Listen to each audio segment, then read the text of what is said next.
ஒரு சிவாச்சாரியார் பூசை பண்ணி கொண்டிருந்தார். ஏதோ ஒரு காரணத்தில், இதுக்கு ஆதாரம் திருமுறை கண்ட புராணம். ஆமா, இப்ப நான் சொல்ற கதைக்கு ஆதாரம் உமாபதி சிவாச்சாரியார் எழுதி வைத்த திருமுறை கண்ட புராணம் தான் இதற்கு ஆதாரம். அந்த குருக்கள்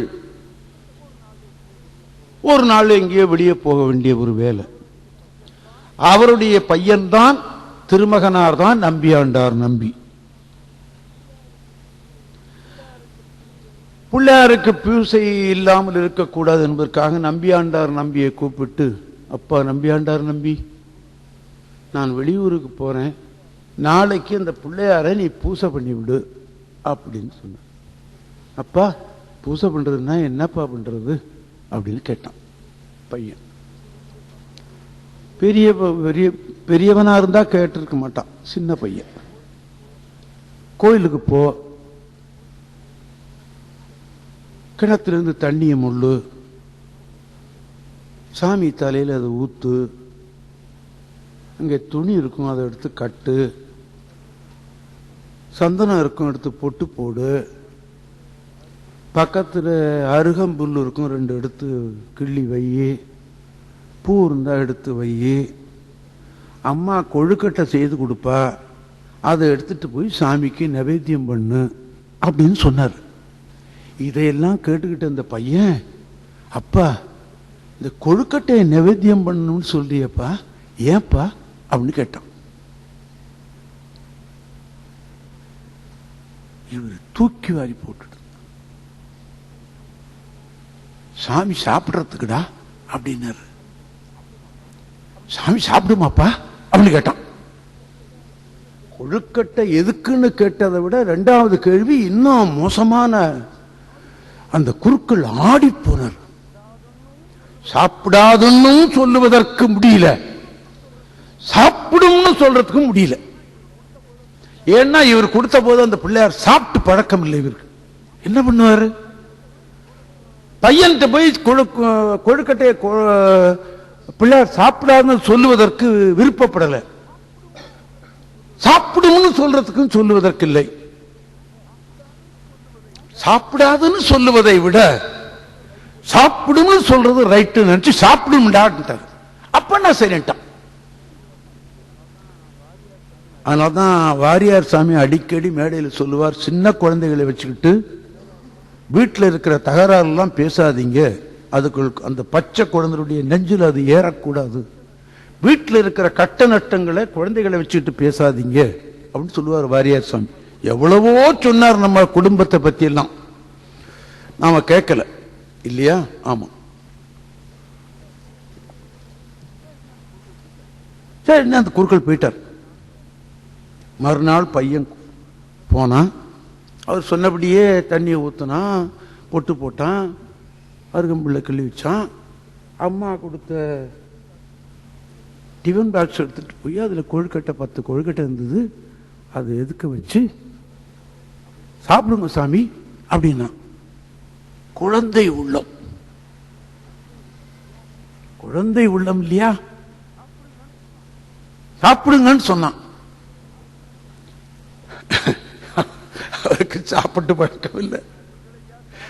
இந்த குருக்களையா சாப்பிடும்படி சொன்னாரோ என்னமோ.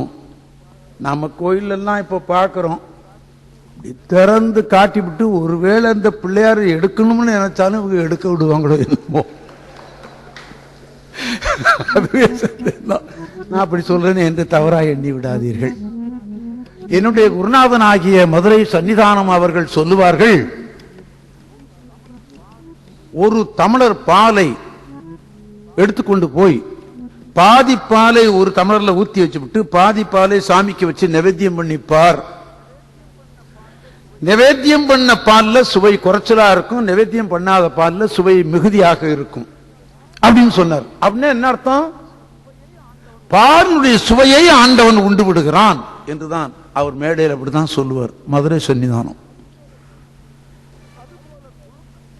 அதுபோல கொழுக்கட்டையினுடைய தன்மையை அவன் உண்டு விடுவான், அது வெளியே தெரியறதில்லை. இது குழந்தை கொழுக்கட்டையை பிள்ளையார் சாப்பிடுவார்னு அப்பா சொன்னாரே, இப்ப கொழுக்கட்டைய பிள்ளையார் சாப்பிடலையே, அப்ப நாம கொடுத்தது தப்போ அப்படின்னு எண்ணுகிறான் இந்த பையன். வா சாப்பிடுப்பா. ஒரு தடவை சொன்னான், 10 தடவை சொன்னான், 100 தடவை சொன்னான், 1000 தடவை சொன்னான். விநாயக பெருமானே சாப்பிடு, விநாயக பெருமானே சாப்பிடுன்னு 1008 தடவை சொன்னான். 1008 அர்ச்சனை மாதிரி 1008 தடவை சொன்னான் பாருங்க, அது அர்ச்சனை ஆயிட்டுது. இந்த பிள்ளையார் சாப்பிடுற வரைக்கும் விநாயக பெருமானே உண்ணும், விநாயக பெருமானே சாப்பிடு, விநாயக பெருமானே சாப்பிடுன்னு சொன்னார் பாருங்க. 1008 தடவை சொன்னான், சாப்பிடல. முட்டிக்குவேன், இந்த தூண்ல முட்டிக்குவேன், சாப்பிடுறியா இல்லையா அப்படின்னு கேட்டான்.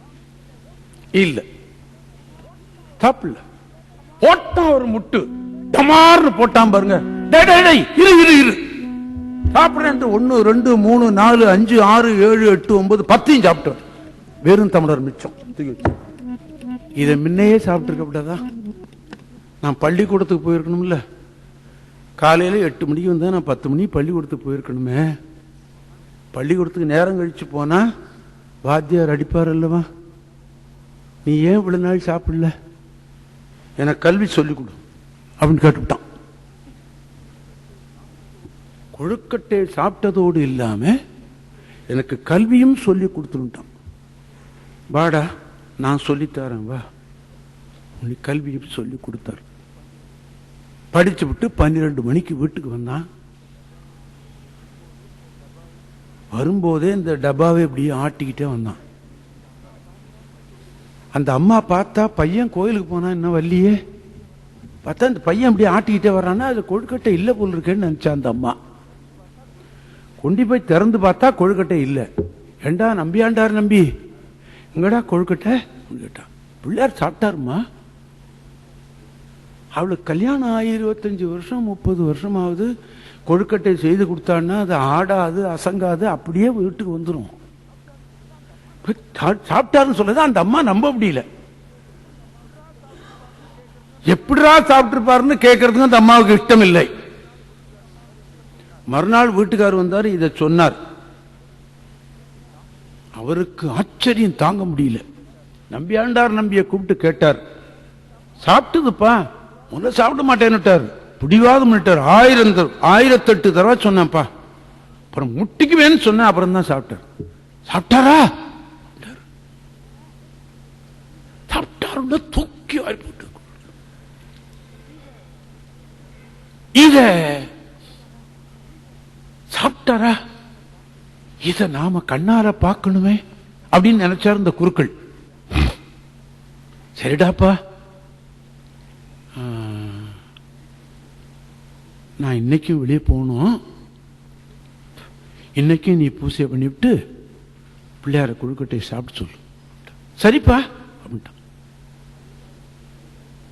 அதே மாதிரி குருக்கள் ஒரு பக்கம் ஒளிஞ்சுக்கிட்டு இருந்து பார்த்தார். கொழுக்கட்டை கொண்டு வச்சான், பையன் சாப்பிடல. 1008 தடவை சொன்னா, விநாயக பெருமானே விநாயக பெருமானே விநாயக பெருமானே சாப்பிடு சாப்பிடு சாப்பிடுன்னு சொன்னார். சாப்பிடல. நேற்று சாப்பிட்டில்ல, முட்டிக்குவேன் பாரு மறுபடியும் சொல்லி போய் முட்டிக்க போனான் பாருங்க, சாப்பிட்ட. சாப்பிட்டதை குருக்கள் பார்த்துட்டார். எப்படி இருந்திருக்கும்? இத்தனை நாள் நாம செய்த பூசை சரியா, இவன் செய்த பூசை சரியா? சிவகோசரியார் நினைத்தார், இத்தனை ஆண்டு காலமாக நாம பூசை பண்ணமே அது செய்தது சரியா, இன்னைக்கு பன்றிக்கறியை கொண்டாந்து சாமி வாயில ஊட்டுகிறானே கண்ணப்பன் இது சரியா? சிவகோசரியாருடைய கனவுல போய் திருக்கண்ண காலத்தீசன் சொன்னானா, சிவகோசரியாரே அவன் எப்படி பூசை பண்றான் தெரியுமா, கேளும் என்று சொன்னதாக பெரிய 11ஆம் திருமுறையில் இருக்கிறது. அந்த கண்ணப்பன் வாயிலே தண்ணி கொண்டு வருகிறான் தெரியுமா? ஆமா. அவன் டூத் பேஸ்ட் போட்டா பல்லு விளக்கணும், எதை போட்டது விளக்கணும்? அவன் எப்ப பல்லு விளக்குனானோ என்னமோ யாருக்கு தெரியும். மான்கறி தின்னதும் வாயில இருக்கும், பன்றிக்கறி தின்னதும் வாயில இருக்கும். அவன் பல்லு விளக்குனதே இல்லை. அந்த தண்ணியை தான் வாயில எடுத்துட்டு வந்து தூடு துப்புறான் சாமி மேல. அப்படி துப்புறான் அல்லவா, அவன் பல்லு இருக்கு பாரு, பல்லு, அது பல்லு வைரங்கள், வைடூரியங்கள், மரகதம் தெரியுமா? ஆமா. அவனுடைய தோல் வாய் என்று நீ எண்ணி விடாதே. பொன் கரசத்துக்கு மேல் உயர்ந்தது அவனுடைய தோல் வாய். மீசை அப்படி தொங்குது. அந்த மீசை அப்படி துப்புறான் பாரு. துப்பும் போது இந்த மீசையில பட்டு அந்த சாமி மேல விழுது. அது தர்பையினும் இனியதுடா என்று சொன்னானாமே காலத்து ஈசன். ஆமா, அவன் பன்றிக்கரியை கொண்டாந்து என் வாயில ஊட்டினான். அது தேவர்கள் எனக்கு கொடுக்காத அமுதம் இருக்கு பார், எனக்கு கொடுக்கிற அவனை தானே தின்னான்கள் இல்லையா? அந்த அமுதம் எப்படி இருந்திருக்கும் இன்னைக்குத்தான் பார்த்தேன் என்று சொன்னானாம். கண்ணப்பர் மரம் என்று ஒரு நூல்ல 11ஆம் திருமுறை, நமது 11வது திருமுறையில் இருக்கிறது இது அல்லவா? ஆமா. இந்த குழந்தை கொடுத்த கொழுக்கட்டையை சாப்பிட்டான், கல்வியும் படித்தான். அந்த அவர் படிச்சுவிட்டு 10 நூல்கள் எழுதி இருக்கிறார் நம்பியாண்டார் நம்பி. ஆமா, போடு. நல்ல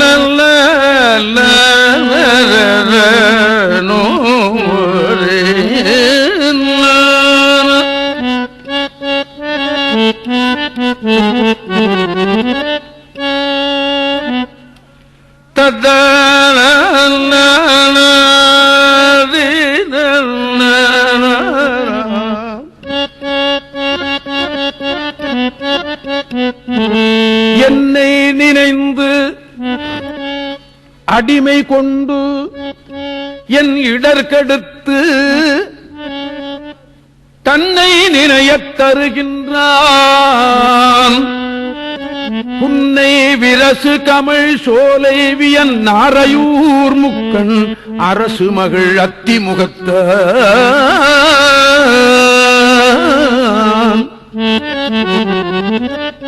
அத்தி என்பது யானை, அத்தி என்பது யானை. யானை முகத்தான் நாம் இங்கே பொருள் பண்ணோம். யானை முகத்தான் அத்தி முகத்தான் என்னை நினைந்து அடிமை கொண்டு எல் இடர்கெடுத்து தன்னை நினையத் தருகின்றான்.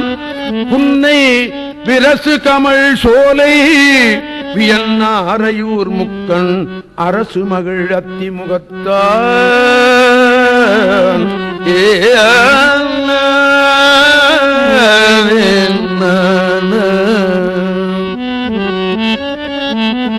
இது இப்படி ஒரு 10 நூல் விநாயகப் பெருமான்கிட்டே படிச்சுவிட்டு அவர் செய்தார்.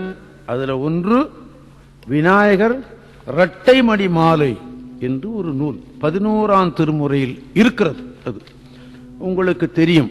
நமக்கு 12 திருமுறை தான் நமக்கு உரியது இல்லையா? சில பேர் நினைக்கிறாங்க இவ்வளவு நூல் என்னத்துக்குடா, ஏதேனும் ஒரு நூல் இருந்தா போறாதான்னு. சென்னையில் அவனுக்கு ஒரு வீடு இருந்தா 12 வீடு இருந்தா வேண்டாம்னு சொல்லிவிடுவானா? ஐயோ, என்னுடைய தகப்பனார் இன்னும் 2 வீடு வாங்கி வைக்காம போய்விட்டாரே அப்படின்னா எண்ணுவானே தவிர, பைத்தியக்காரன் என்னுடைய தகப்பன் 12 வீடு வாங்கி வச்சுட்டான் அப்படின்னா சொல்லுவான்? எவனும் சொல்ல மாட்டான். அதுபோலதான் நமது முன்னோர்கள் இத்தனை நூல்கள் எழுதி வைத்திருக்கிறார்கள். அதுல விநாயகர் இரட்டமணி மாலை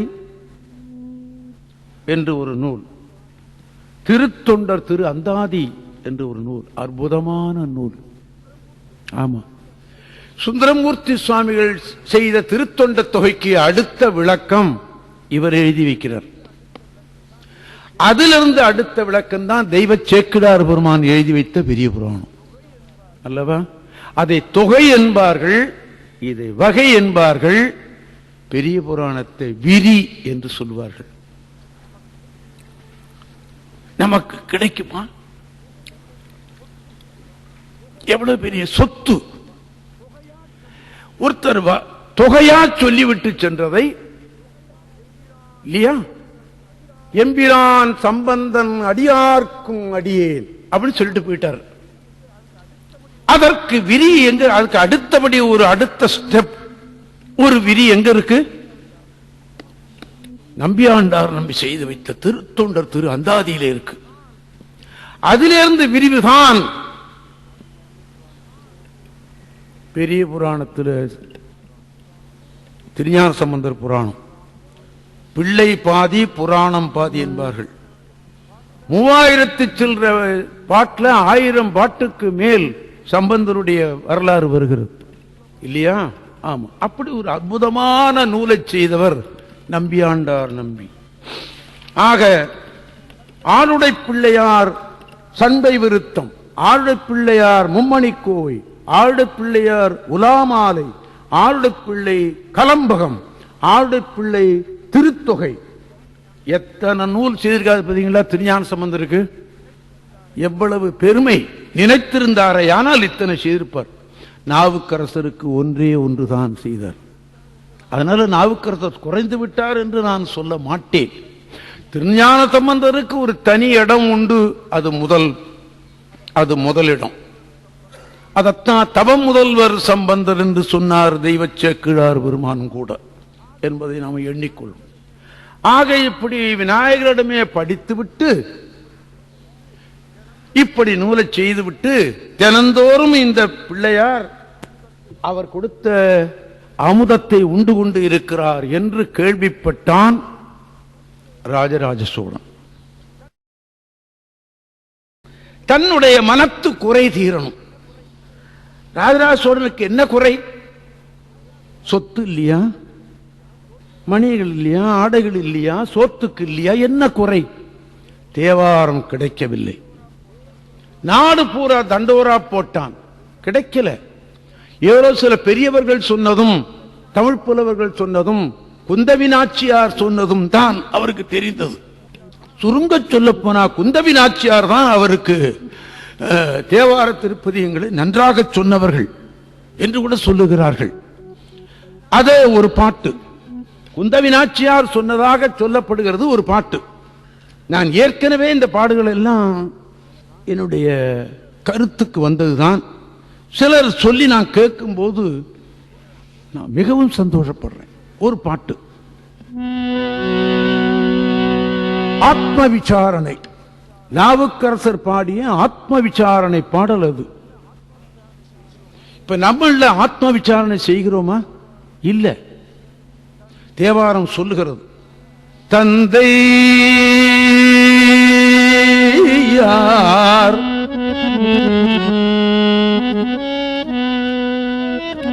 இந்த பாடலை குந்தவி நாச்சியார்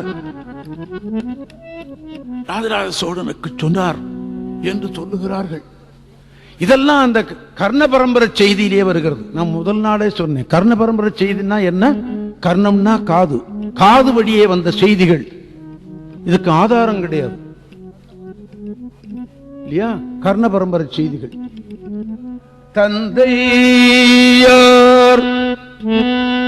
தாயார் உடன் பிறந்த தாரமார் புத்திரர் தாம் தாம் ஆரே வந்தவாறு எங்கனே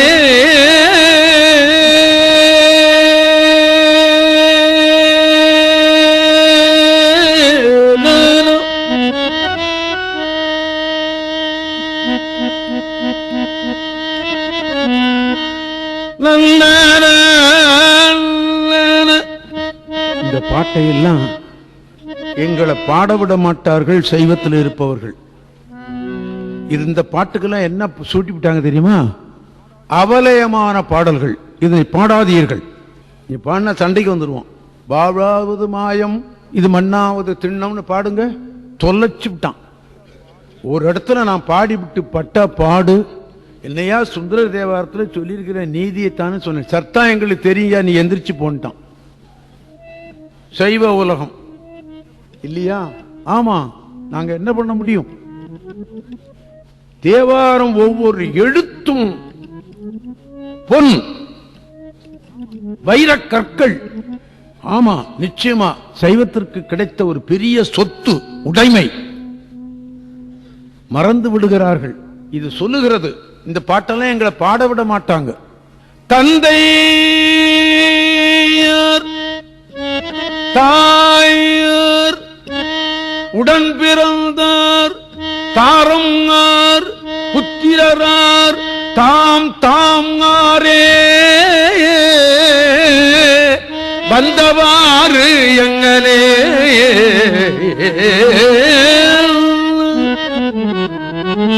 தந்தை வந்தவாறு எங்கனே தாய் வந்தவாறு எங்கனே உடன் பிறந்தார் வந்தவாறு எங்கனே தாரம் வந்தவாறு எங்கனே புத்திரர் வந்தவாறு எங்கனே தாம் வந்தவாறு எங்கனே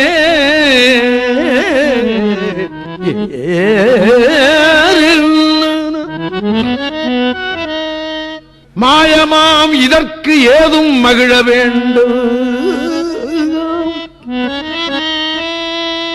மாயமாம் இதற்கு ஏதும் மகிழ வேண்டாம் தந்தையார் தாயார் உடன் பிறந்தார் தாரமார் புத்திரனார் தாம் தாம் ஆரே வந்தவாறு எங்கனே மாயமாம் இதற்கு ஏதும் மகிழ வேண்டும் சிந்தையீர் உமக்கொன்று சொல்ல கேள்மில் திகழ்மதியும் நீ இதுல மகிழ்ச்சி கொள்ளாதே. நல்ல தந்தை கிடைத்தார், நல்ல தாய் கிடைத்தார், நல்ல தாரம் கிடைத்தது, நல்ல உடன் பிறந்தான் கிடைத்தான், நல்ல புத்திரன் கிடைத்து என்றான். நீ மகிழ்ந்து விடாதே, இதெல்லாம் மாயம். நீ மகிழ்ச்சி கொள்ள வேண்டியது எது தெரியுமா? நாவுக்கரசர் சொல்லுகிற உபதேசம், அறவுரை. சிந்தையீர் உமக்கு ஒன்று சொல்ல கேள்மில் திகழ்மதியும் வாளரவும் திளைக்கும் சென்னி எந்தையார் திருநாமம் நமச்சிவாய என்று எழுவார்க்கு இரு விசும்பில் இருக்கலாமே.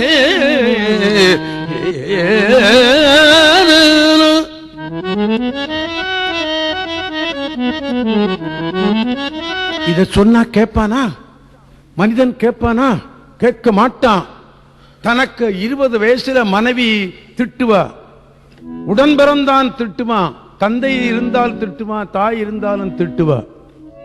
எல்லாருமா சேர்ந்து நாம எங்கடா போறது, தற்கொலை பண்ணிக்கலாமா அல்லது எங்கேயாவது முதியவர்கள் இடம் இருக்க அங்க போலாமான்னு எண்ணி தவிக்கிறான் பாருங்க. அப்பதான் உணர்வான். இப்ப உணர்வானா? உணர மாட்டான். நாட்டில் பெருகிக் கொண்டே போறது பத்தீங்களா முதியோர் இல்லம். அப்படின்னா என்ன அர்த்தம்? இந்த பசங்க அவ்வளவு அயோக்கியத்தனம் பண்ணிட்டு இருக்கிறான்னு அர்த்தம் இல்லையா? ஆமா, என் மேல வருத்தப்படாதீங்க, சொல்ல வேண்டிய கடமை இல்லையா? ஆமா. சிந்தையீர் உமக்கொன்று சொல்ல கேள்மில் திகழ்மதியும் வாளரவும் திளைக்கும் சென்னி எந்தையார் திருநாமம் நமச்சிவாய என்று எழுவார்க்கு இரு விசும்பில் இருக்கலாமே.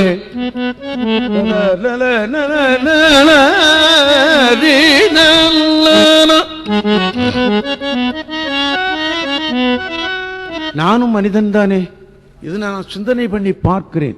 நேத்து ஹலோ உங்களுடன் டிவியில, நான் டிவி பார்க்கறதே மிகவும் குறைச்சல். ராத்திரி 7 மணிக்கு மேல ஏதாவது நிகழ்ச்சி இருக்கிறதா நான் பார்ப்பேன். எனக்கு பொழுது விடிஞ்சு போகுது போனா தேவாரம் படிக்கிறதும் எழுதுறதும் இந்த வேலையில் தான் எனக்கு சரியா போயிடுது. ராத்திரி 7 மணிக்கு தான் சாப்பிடுவேன். சாப்பிட்டதுக்கு அப்புறமா சிலது வந்து பார்ப்பேன். நேற்று இந்த ஹலோ உங்களுடன் பார்த்தேன்.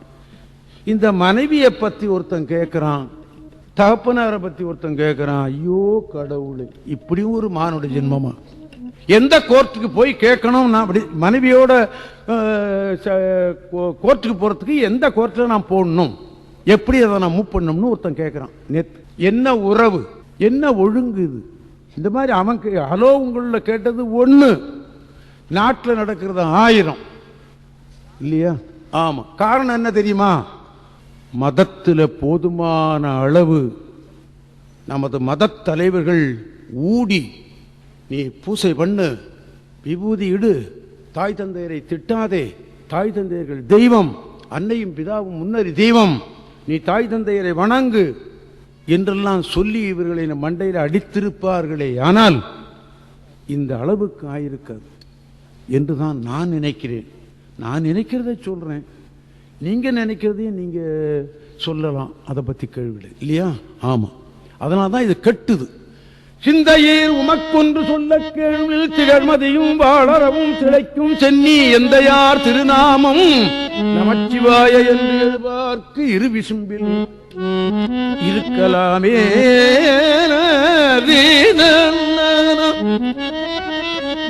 இந்த பாடலை குந்தவி நாச்சியார் ஆதிராஜ சோழனுக்கு சொன்னார். இந்த பாட்டினால ஒரு நன்மை நடந்தது, அதையும் நான் உங்களுக்கு சொல்ல எனக்கு கடமை உண்டு. சில பேர் நான் நிறைய பாடலையேன்னு வருத்தப்படுறாங்கன்னு சில பேர் எனக்கு சொல்றாங்க. நான் தான் நிறைய பாடியிருக்கேனே, நிறைய இது வரைக்கும் 400 கேசட் பாடியிருக்கேன், நிறைய நீங்க கேட்கலாமே. ஒரு வருஷத்துக்கு என்னுடைய ரெக்கார்டெலாம் எடுத்து வச்சு கேட்டீங்கன்னா ஒரு ஆண்டு நீங்க கேட்டுக்கிட்டே இருக்கலாம். இந்த மாதிரி கருத்து தான் வேற ஒருத்தர்கள் சொல்ல மாட்டார்கள். தயவு செய்து அந்த குற்றத்தை என் மேல் சுமத்தாதீர்கள். கொஞ்சம் பாடுகிறேன், கொஞ்சம் சொல்லிக்கிறேன். இந்த கருத்துக்கள் யாரும் சொல்ல மாட்டான் இல்லையா? ஆமா, கொஞ்சம் பொறுத்து கொள்ளுங்கள். வேணும்னா நான் நிறைய பாடி காட்டுறேன், வேண்டவே வேண்டாம் நான் பேசாமலே கேசட்டில் பாடி வச்சிருக்கிறேன். இப்போ சுந்தர தேவாரம்னா அந்த 1200 பாடலும் நீங்க கேட்கலாமே, திருவாசகம் முழுதும் கேட்கலாமே இல்லவா? 300 கேசட்டுக்கு மேல தேவாரமே பாடி இருக்குன்னே, யாரும் பாடாதது ஒரு புண்ணியம். கேட்கலாமே. இந்த கருத்துக்களை நீங்க உங்களுக்கு நெஞ்சுக்கு கொண்டு வரத்தான் நான் நினைக்கிறேன். தயவு செய்து மன்னித்து விடுங்கள். இந்த தேவாரத்தை சிதம்பரத்தில் 2 உற்சவம் நடக்கும். எனக்கு தெரிந்து அந்த உற்சவம் நிற்கவே இல்லை. ஆமா, எத்தனையோ ஊர்களில் திருவிழா நின்று விட்டது. சிதம்பரத்தில் 2 திருவிழா, ஒன்னு ஆனியில ஒன்னு மார்கழியில. இந்த 10 நாளிலேயும் தேவார கோட்டி நடக்கும். எப்ப? அப்போ. இப்ப கிடையாது. இப்ப நாட்டிய நிகழ்ச்சி என்னமோ தான் நடத்துறாங்க. தேவார கோட்டி நடத்துறது மிகவும் குறைச்சலா இருக்கு. ஒரு ஐயா என்ன பண்ணினார், இந்த பாட்டினால் வந்த நன்மையை சொல்லுகிறேன், இது அவலயமான பாட்டு பாடக்கூடாது என்று சொல்லிவிட்டார்கள் அல்லவா? ஒரு ஐயா பாடினார், அதனால என்ன நன்மை வந்ததுன்னு உங்களுக்கு நான் நினைவூட்ட கடமை. என்ன பண்ணினார் அந்த ஐயா? தந்தையார் தாயார் உடன் பிறந்தார் தாரமார் புத்திரரார் தாந்தாங்காரே வந்தவார் எங்கனே இதற்கு ஏதும் மகிழ வேண்டான்னு பாடிட்டு இருந்தார். எதுக்கு ஒரு பெரியவர் இது நின்று கேட்டுக்கிட்டு இருந்தார். அவர் வேட்டி முழங்கால் மட்டும் கட்டியிருக்கார். எதுக்க கேட்டவர் மேல ஒரு சின்ன துண்டு இதை போட்டு நின்று கேட்டுக்கிட்டு இருந்தார். இந்த பாட்டு அவருக்கு கொஞ்சம் பொருள் விளங்குறது மாதிரி இருந்தது. பாடி முடிய விட்டு, ஐயா இந்த பாட்டுக்கு என்ன பொருள் அப்படின்னு கேட்டார். உன்னுடைய தந்தையும் தாயும் மனைவியும் மக்களும் உடன் பிறந்தார்களும் சுற்றத்தார்களும் இதெல்லாம் மாயம், நீயும் கூட மாயம்தான், இன்னைக்கு இருந்து நாளைக்கு போயிடுவ, சொல்ல முடியுமா? பின்ன எதுதான் மிச்சம் அப்படின்னு கேட்டார் இவர். சிவபுண்ணியம் ஒண்ணுதான் மிச்சம். நீ நமச்சிவாய மந்திரம் சொல்ற பாரு, அந்த புண்ணியம் ஒண்ணுதான் நிற்கும் உனக்கு. இப்ப நாம வேறு உயிர் வேறு அல்லவா? இந்த உயிர் இந்த உடலை விட்டு என்னைக்காவது ஓடி போயிடுமே. அது எத்தனையோ உடல் எடுத்துக்கொண்டு வந்ததே இல்லையா? ஆமா, எத்தனை உடல் நாம எண்ண முடியுமா? முடியாது. 7 கடல் மணலை அளவிடின் அதிகம் எனது இடப்பிறவி அவதாரம் என்பார் திருப்புகழ்காரர். 7 கடல் மனை எண்ணினால் எத்தனை இருக்குமோ அத்தனை பிறவி நான் எடுத்து விட்டேன் முருகா, இனிமே நான் பிறக்கக்கூடாதுன்னு. அந்த மாதிரி பிறவி எடுத்து விட்டோம். எது மிச்சம்? இந்த உயிருக்கு நமச்சிவாய மந்திரம் ஒண்ணுதான் மிச்சம். ஆமா, அதத்தான் பயந்த தனி வழிக்கு துணை வடிவேலும் செங்கோடன் மயூரமுமே என்று சொன்னது கூட அல்லவா? ஆமா, அதற்காக நம்மள்ட்ட இருக்கிறத தூக்கி எரிஞ்சு வேண்டாம், அதையும் வைத்துக்கொள். பொருளிலார்க்கு உலகம் இல்லை, அருளிலார்க்கு உலகம் இல்லை. இதையும் வைத்துக்கொள், அதையும் வைத்துக்கொள். அதைத்தான் சொன்னார் பாம்பன் சுவாமி. இறை தேடு, இறை தேடு. பாம்பன் சுவாமி இறை தேடு, இறை தேடு. இறை என்பது வயத்துக்கு சோத்துக்கு. இறை தேடு, கடவுளையும் தேடிக்கொள் என்பது. ஆக இந்த பாட்டை பாடினார். ஓஹோ, அப்படின்னா சொத்து சுதந்திரம் எதுவும் வராதா அப்படின்னு கேட்டார் அந்த பெரியவர். யோ என்னையா சொத்து சுதந்திரம்னா வராதுன்னு சொன்னா, வராதுன்னு சொல்றேன்னு. அப்படின்னா தர்மம் பண்ணலாம்னா என்ன பண்ணலாம்னு கேட்டார். அதுக்கு இந்த பாடின ஓதுவார் கேட்டாரு, தர்மம் வாங்குறாப்புல இருக்கிற நீ என்ன தர்மம் பண்ண போற அப்படின்னு கேட்டார். பக்கத்துல சொன்னா, ஐயா அவருக்கு 100 ஏக்கர் நிலம் இருக்குன்னா.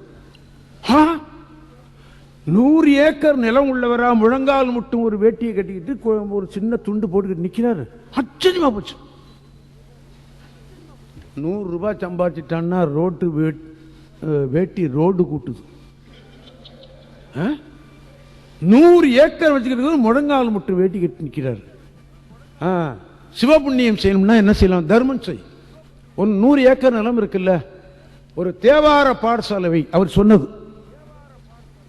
ஒரு தேவார பாடசாலைன்னு ஒன்று வை, ஒரு கட்டடம் வாங்கு, அதுல தேவார பாடசாலைன்னு ஒன்று வை, ஒரு தேவார ஓதுவார போட்டு தேவாரம் சொல்லிக் கொடுக்க சொல்லு, 10 பிள்ளைகள் அதுல படிக்கட்டும், 3 வேளை அந்த பிள்ளைகளை நல்லா சாப்பிட சொல், சனிக்கிழமை புதன்கிழமை எண்ணெய் கொடுத்து தேய்ச்சிக்க சொல், 6 மாசத்துக்கு ஒரு தடவை 2 வேட்டி 2 துண்டு கொடு, இந்த புண்ணியத்தை செய் அப்படின்னு சொன்னார் இந்த ஓதுவார்.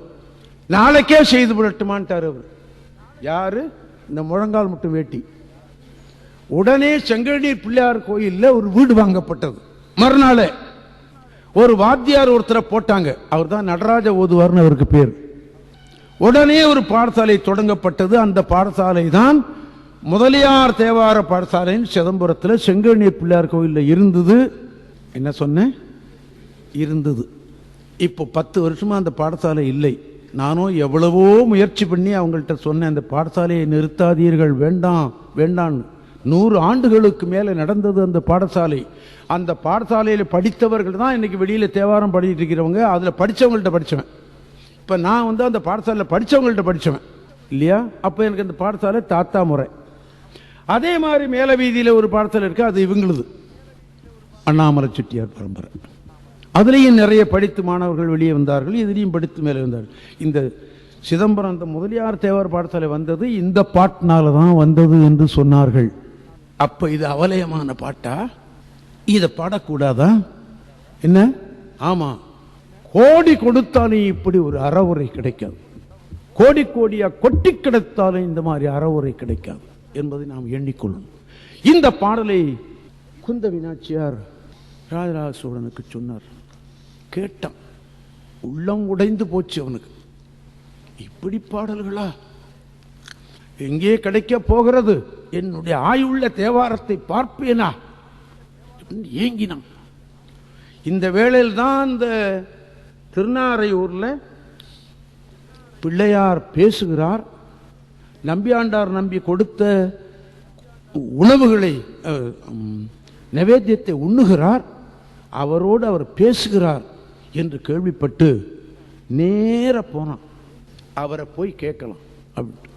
புராணம் சொல்லுகிறது, எத்தனையோ வண்டி கொழுக்கட்டையை கொண்டு சாமிக்கு முன்ன வச்சானாம், எத்தனையோ வண்டி வாழைப்பழங்களை கொண்டு வச்சானா. ஏன்? சாமி சாப்பிடுறார் அப்படின்னு. எத்தனையோ தேங்காயை உடைத்து வைத்தான், எவ்வளவோ பழங்களை வைத்தான். நாம வைப்போமா?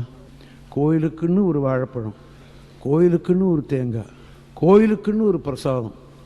அந்த பிரசாதத்தில் கல் முள் அதில் இல்லாதது ஒன்றும் இல்லை.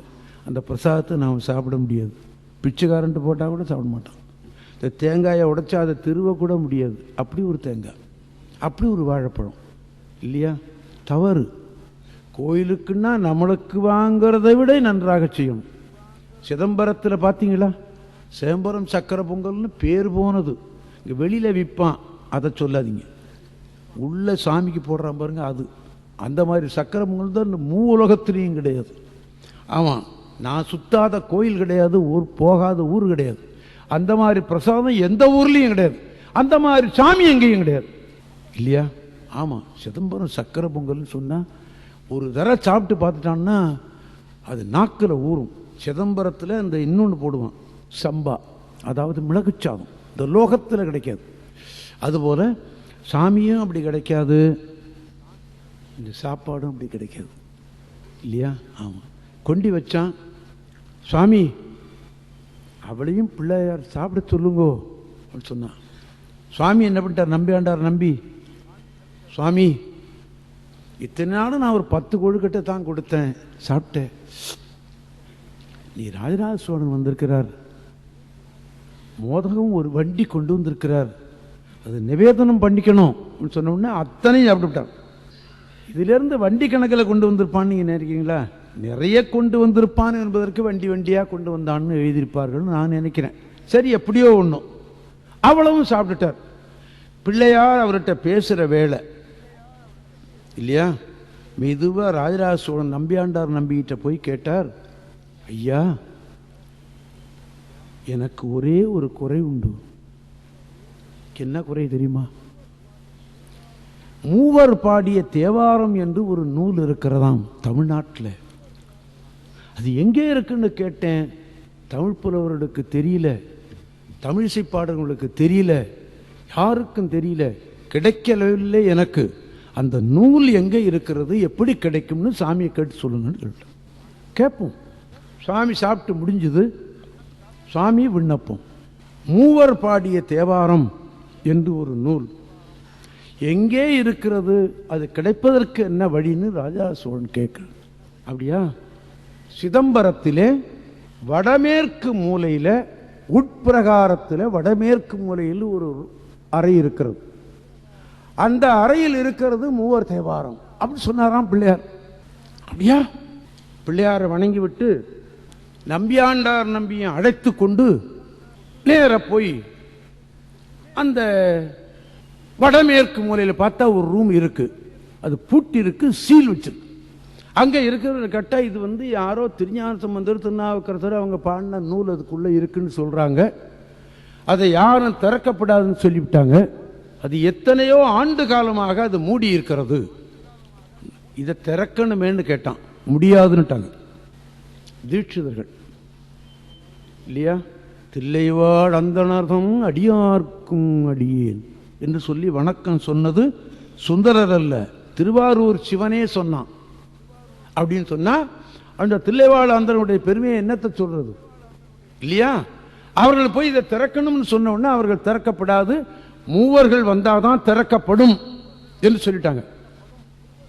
யோசனை பண்ணி பார்த்தான், மூவர்கள் எப்படி வர முடியும், அவர்கள் ஆண்டவன் திருவடியை சேர்ந்து விட்டார்களே அப்படின்னு சொல்லிவிட்டு இதை சூசகமா மனசுக்குள்ள வச்சுக்கிட்டு சரி போனா போயிட்டு போது அறை வேணா அப்புறம் திறக்கலாம். நால்வர் திருவுருவம் இங்கே இருக்கல்லவா கோயில்ல இருக்கு, அதுக்கெல்லாம் அபிஷேக ஆராதனை பண்ணி திருவீதி உலாவிட நினைக்கிறேன், செய்யலாமான்னு கேட்டா செய்யலான்ட்டாங்க. எப்படி செய்யறான் பாருங்க. நால்வருக்கு அபிஷேகம் நடந்தது, வாகனத்தில் வச்சு கட்டி பிரகாரத்தில் தூக்கிட்டு வந்தாங்க. அந்த வடமேற்கு மூலையிட்ட வந்து நின்ன உடனே நிறுத்திங்க, மூவர் வந்தாச்சு, கதவை திறங்கன்ட்டான். யார் சொன்னது? ராஜராஜ சோழன். இந்த உருவம் மூவர் இல்லைன்னு சொல்ல முடியாது. முடியுமா? முடியாது. நல்ல சூழ்ச்சி அல்ல, நல்ல எண்ணம் பண்ணி விட்டான் ராஜராஜ சோழன். அதை விட நமக்கெல்லாம் தேவாரம் கிடைக்கணுங்கிற பிராப்தி இருந்தது சைவர்களுக்கு. அதற்காக ராஜராஜ சோழன் அந்த வேலையை செய்து விட்டான். ராஜராஜ சோழனை நான் மறந்ததே இல்லை, மறக்கவே மாட்டேன்.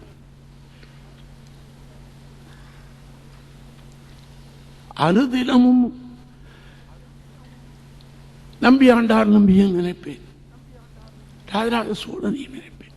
ஏன் ஒன்னா தேவாரத்தை கொடுத்தோம், கேட்டா அப்படி கிடைச்சிருக்கும். தரங்கண்டான். இதை சூழ்ச்சி என்று சொல்ல முடியாது, தன்னுடைய பேர் அறிவினால் செய்து விட்டான்.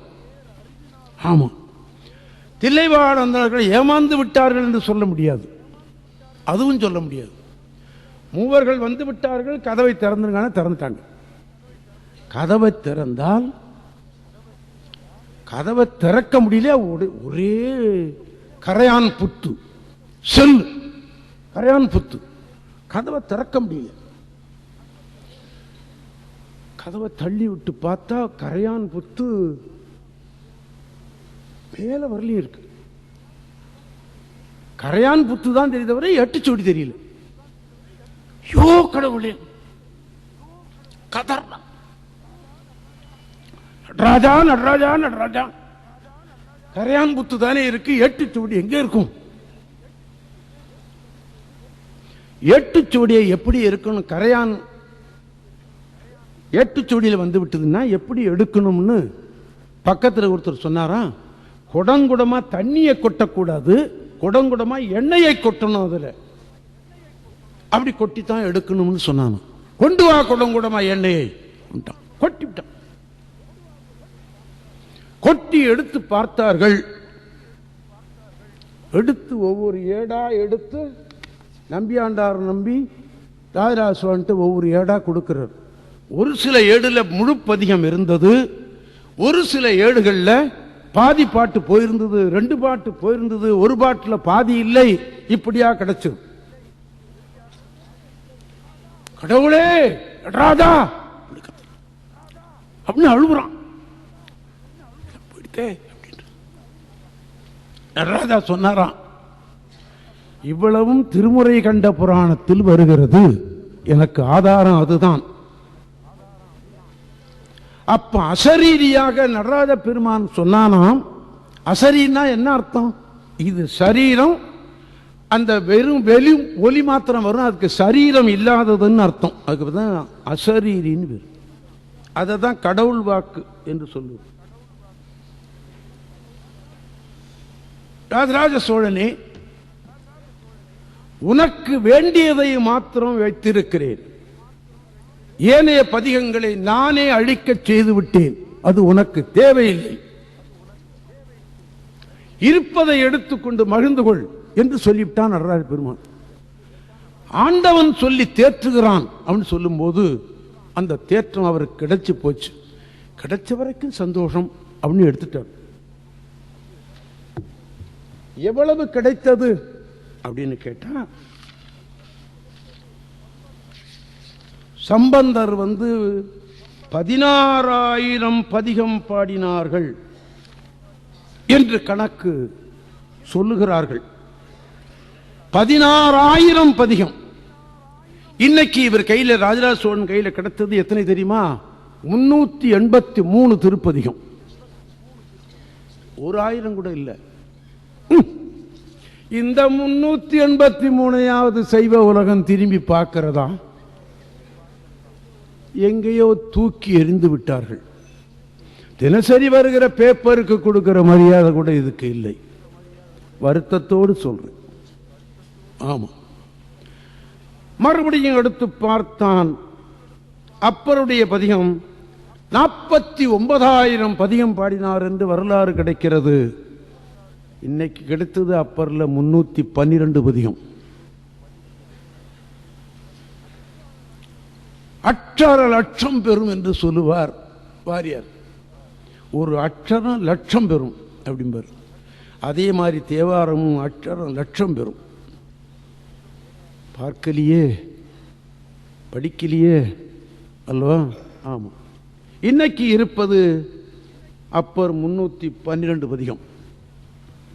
சுந்தரர் 38,000 பதிகம் பாடினார் என்று வரலாறு. இன்னைக்கு இருப்பது 100 பதிகம். இதெல்லாம் மொத்தம் சேர்த்தா எத்தனை பாடல்கள் இருக்கிறது அப்படின்னு கேட்டா 8,239 பாடல்கள் நமக்கு கையில இப்போ இருக்கு. பிரசன்ட்ல நமக்கு இருக்கிறது அதுதான்.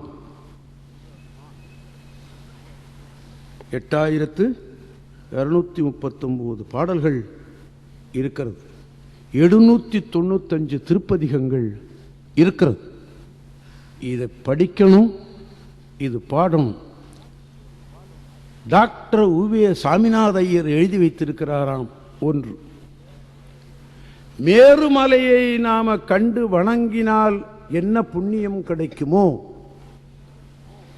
மேருமலையை, அந்த மலையை கண்டு நாம வணங்கினோம்னா என்ன புண்ணியம் கிடைக்குமோ, அதை விட கோடி மடங்கு புண்ணியம் கிடைக்கும் தேவாரம் படித்தால் அப்படின்னு எழுதி வச்சிருக்கிறாராம் தமிழ் தாத்தா டாக்டர் ஊவே. இது தமிழ் மக்கள் காதில் ஏறுமா, இல்லை சைவ மக்கள் காதில் தான் ஏறுமா? ஏற வேண்டும் சிவன் அருளால். இப்போ நம்ம கையில் 795 பதியம் இருக்கிறது என்று சொன்னேன். ஒரு முக்கியமான விஷயம் நான் உங்களுக்கு சொல்றேன், கொஞ்சம் காதால கேட்டு விடுங்கள். இந்த வருகிற 20ஆம் தேதி என்னுடைய கண் அறுவை சிகிச்சைக்கு செல்லுகிறேன். இந்த இடது கண் அறுவை சிகிச்சைக்கு செல்ல வேண்டிய நிலையில் இருக்கிறது. ஆனதுனாலே அடுத்த மாதம் நடக்க வேண்டிய இந்த திருமுறை இசை நடத்துவதற்கு இல்லை. நவம்பர் மாதத்தில் நிச்சயமாக 14ஆம் தேதியும் இன்னமும் வருகிறது. ஆமா, அதில் நிச்சயமாக உண்டு. அதுக்கு நிச்சயமா தவறாமல் நான் வந்து விடுவேன். மீண்டும் ஒரு தடவை சொல்றேன், அடுத்த மாதம் 2வது ஞாயிற்றுக்கிழமை இங்கே இந்த திருமுறை இசை என்னுடைய கண் தகராறுனாலே நடப்பதற்கு இல்லை. குற்றவாளி நான் தான். நவம்பரில் 14ஆம் தேதி வருகிற 2வது ஞாயிற்றுக்கிழமை நிச்சயமாக நான் வந்து விடுவேன். இந்த ஒரு மாதம் மாத்திரம் என்னை நீங்கள் மன்னித்து விடுங்கள்.